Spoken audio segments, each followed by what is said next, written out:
Tara Budiman umumkan istrinya hamil anak kedua.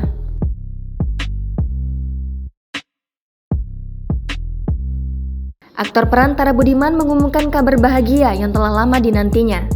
Sang istri, Gia Sadika, dinyatakan positif hamil anak kedua.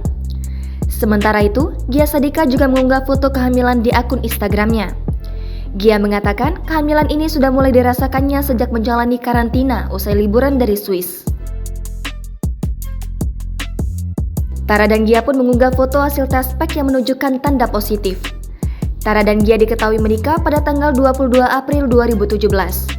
Pada akhir Desember 2019, keduanya dikaruniai seorang anak perempuan yang diberi nama Kalea Jada Agira.